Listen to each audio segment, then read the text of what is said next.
ശബ്ദത്തേക്കാൾ 8 ഇരട്ടി വേഗത, മിനിറ്റുകൾക്കുള്ളിൽ ലക്ഷ്യസ്ഥാനത്തെത്താനുള്ള ശേഷി, ശത്രുവിന് കണ്ടെത്താനും പ്രതിരോധിക്കാനും ലഭിക്കുന്ന സമയം തന്നെ വളരെ കുറവ്.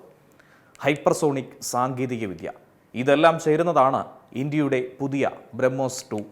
ഇന്ത്യയും റഷ്യയും ചേർന്ന് വികസിപ്പിക്കുന്ന അടുത്ത തലമുറ ഹൈപ്പർസോണിക് ക്രൂയിസ് മിസൈലാണ് ബ്രഹ്മോസ് 2. ഇപ്പോൾ പുറത്തു വന്നിരിക്കുന്ന റിപ്പോർട്ടുകൾ അനുസരിച്ച് ബ്രഹ്മോസ് മിസൈലിന് മാക് 8 വരെ വേഗത കൈവരിക്കാൻ കഴിയുമെന്നാണ് നിലവിൽ പറയുന്നത്. ഇത്രയും ഉയർന്ന വേഗത തന്നെയാണ് ഈ മിസൈലിൻ്റെ പ്രധാന കരുത്തും.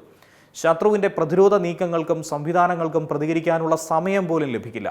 ഇതിനുവേണ്ടി അന്തരീക്ഷത്തിലെ ഓക്സിജൻ ഉപയോഗിച്ച് പ്രവർത്തിക്കുന്ന സ്ക്രാംജെറ്റ് എഞ്ചിൻ സാങ്കേതികവിദ്യയാണ് പ്രധാനമായും പരിഗണിക്കുന്നത്. ബ്രഹ്മോസിൻ്റെ മുൻ പതിപ്പുകൾക്ക് ഏതാനും 100 കിലോമീറ്റർ പരിധിയായിരുന്നു.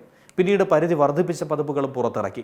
എന്നാൽ ബ്രഹ്മോസ് 2-ന് 600 മുതൽ 1500 കിലോമീറ്റർ വരെ പരിധി ഉണ്ടാകുമെന്നാണ് റിപ്പോർട്ടുകളിലൂടെ പറയുന്നത്. കരസേന, നാവികസേന, വ്യോമസേന എന്നിവയ്ക്ക് വേണ്ടി വ്യത്യസ്ത മോഡലുകൾ വികസിപ്പിക്കാനുള്ള സാധ്യതയുണ്ട്. മൊബൈൽ ലോഞ്ചറുകൾ, യുദ്ധക്കപ്പലുകളിൽ നിന്നും വിക്ഷേപിക്കാൻ കഴിയുന്നവ, അന്തർവാഹിനികളിൽ ഘടിപ്പിക്കാൻ കഴിയുന്നവ, യുദ്ധവിമാനങ്ങളിൽ നിന്നും വിക്ഷേപിക്കാൻ കഴിയുന്ന, അങ്ങനെ പലവിധ പ്ലാറ്റ്ഫോമുകളിൽ നിന്ന് വിക്ഷേപിക്കാൻ കഴിയുന്ന രീതിയിലാണ് പുതു പദ്ധതി ആവിഷ്കരിച്ചിരിക്കുന്നത്. സാറ്റലൈറ്റ് അധിഷ്ഠിത ഗൈഡൻസും മറ്റ് നാവിഗേഷൻ സംവിധാനങ്ങളും ഉപയോഗിച്ചുകൊണ്ട് ഉയർന്ന കൃത്യത കൈവരിക്കുക എന്നുള്ളതാണ് പ്രധാനപ്പെട്ട ലക്ഷ്യം. റഷ്യയുടെ ഹൈപ്പർസോണിക് സാങ്കേതിക വിദ്യയിൽ നിന്നുള്ള അനുഭവവും പദ്ധതിക്ക് പ്രയോജനപ്പെടുമെന്നാണ് റിപ്പോർട്ടുകൾ. ആദ്യഘട്ട പരീക്ഷണങ്ങൾ 2026 അവസാനത്തോടെയോ അതല്ലെങ്കിൽ 2027 നടക്കുമെന്ന റിപ്പോർട്ടുകൾ ഇപ്പോൾ പുറത്തു വരുന്നുണ്ട്.